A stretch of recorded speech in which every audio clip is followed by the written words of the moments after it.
दोन वेगळ्या भूमिका बघा, मुळात हा दोन वेगळे पक्ष आहेत.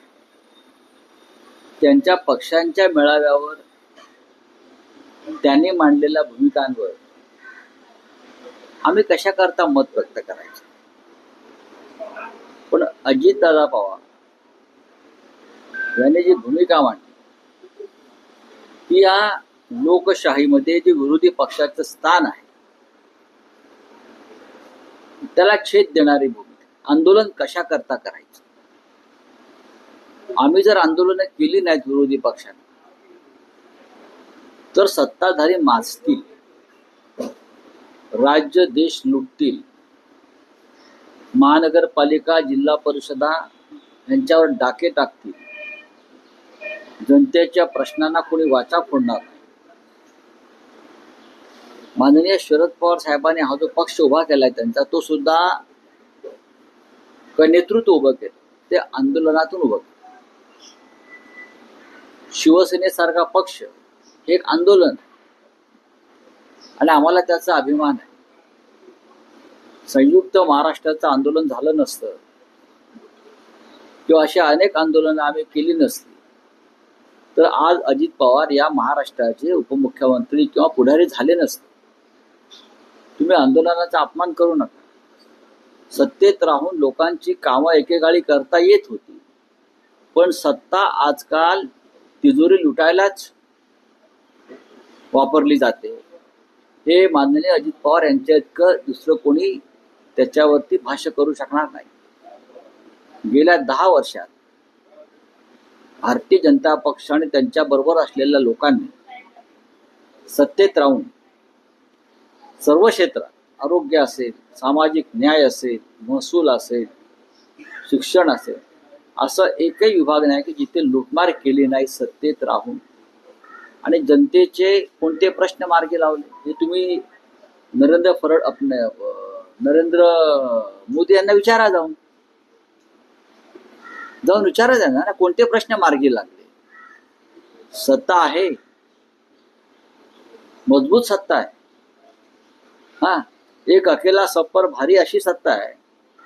तरीही प्रेसिडेंट ट्रम्प यांनी दम देताच पाकिस्तान बरोबरचा दहशतवादाविरुद्धचा संघर्ष तुम्हाला थांबवावा लागला. ही सत्ता आहे मिस्टर अजित पवार.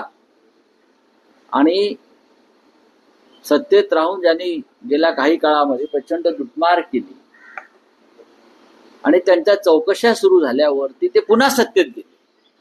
जनतेची सेवा करायला गेले असं जर कोणी म्हणत असेल तर ते ढोंग आहे. सत्तेत ते यासाठी गेले की त्यांना स्वतःची कातडी स्वतःवरील कारवाया वाचवायच्या होत्या म्हणून हे लोक सत्तेत गेले. बाकी जनतेची सेवा, महाराष्ट्राची सेवा वगैरे वगैरे वगैरे हे सगळं ढोंग आहे. महापालिका निवडणुकांसाठी प्रभाग रचना म्हणजे 4 सदस्यीय प्रभाग इतर मुंबई आणि मुंबईमध्ये 227 तुम्ही 236 म्हणाला महाविकास आघाडी सरकार असताना पण 227 महापालिकेच्या निवडणुका घ्यायची तयारी दर्शवली. 100% आम्ही त्या दृष्टीनं तयारी माननीय उद्धव ठाकरे साहेबांच्या नेतृत्वाखाली राज्यातल्या ज्या महानगरपालिका आहेत मुंबईसह त्याची तयारी आम्ही सुरू केली. आता प्रभाग 227 236 हा विषय होता पण निवडणूक आयोगानं आणि सर्वोच्च न्यायालयानं जे आदेश दिलेले आहेत त्यावर हुकूम आता मुंबई महानगरपालिकेच्या निवडणुका होतील. ठाण्याच्या होतील, कल्याण डोंबिवलीच्या होतील, आसपास मीरा भाईंदर, नाशिक, पुणे आणि संपूर्ण महाराष्ट्रात आम्ही त्या दृष्टीने तयारी केलेली आहे. निवडणुका कशा प्रकारे लढायच्या, कोणाबरोबर लढायच्या, स्वतंत्र लढायच्या का नाही त्या संदर्भात पक्षामध्ये चर्चा सुरू आहे. काही विषयावर चर्चा संपलेली आहे आणि या संदर्भात निर्णय घेण्याचे बरेचसे अधिकार हे शिवसेना पक्षप्रमुखांनी स्थानिक पातळीवर दिलेले आहे. आधी तुम्ही एक आढावा घ्या. आपल्याला महाविकास आघाडीत कुठे कुठे लढता येईल. जर कुठे शक्य नाही तर आपण पूर्णपणे एकटे लढू शकतो का आणि त्यानंतर मग निर्णय माननीय पक्षप्रमुख. मुंबईचा निर्णय हा संपूर्ण देश ज्याकडे बघतोय की मुंबईत काय होईल असा निर्णय होईल ना. मुंबईचा निर्णय बरं, एक विषय होता की पंतप्रधान मोदींनी परदेशात गेलेल्या खासदारांच्या शिष्टमंडळाची काल भेट घेतली. त्यांच्याकडून खासदारांनी जी काही भूमिका मांडली त्या बाबतीतली माहिती घेतली आणि या चर्चेवेळेस पंतप्रधानांनी सुप्रिया सुळेंकडे शरद पवारांच्या प्रकृतीची विचारपूस केली. असं आपण बघितलं अनेकदा, जाहीर व्यासपीठावर असेल किंवा चर्चांमध्ये असेल. शरद पवार आणि नरेंद्र मोदी यांच्यामधला स्नेह बघा, पाहायला मिळतो. प्रकृतीची चौकशी करणं याला स्नेह किंवा आदरभाव वगैरे म्हणत नाही, तो एक शिष्टाचार आहे. पवार साहेबांविषयी एवढाच आदरभाव आणि शिष्टाचार असता तर ज्या पवार साहेबांनी नरेंद्र मोदींना त्यांच्या प्रतिकूल परिस्थितीमध्ये मदत केली त्यांचा पक्ष अशा पद्धतीनं फोडला नसता, त्यांचं घर फोडलं नसतं, त्यांचा पक्ष फोडला नसता. नरेंद्र मोदी, अमित शहा वगैरे लोक जे दाखवतात केल्यासारखं ते ढोंग असतं. पवार साहेबांविषयी एवढाच आदरभाव आणि शिष्टाचार असता तर ज्या पवार साहेबांनी नरेंद्र मोदींना त्यांच्या प्रतिकूल परिस्थितीमध्ये मदत केली त्यांचा पक्ष अशा पद्धतीनं फोडला नसता, त्यांचं घर फोडलं नसतं, त्यांचा पक्ष फोडला नसता. नरेंद्र मोदी, अमित शहा वगैरे लोक जे दाखवतात केल्यासारखं ते ढोंग असतं, दिखावा असतो आणि एक पब्लिसिटी स्टंट असतो. पवार साहेबांची तब्येत उत्तम आहे आणि पवार साहेबांची तब्येत काय आहे आणि कशी आहे ते प्रधानमंत्र्यांना माहीत असायला पाहिजे.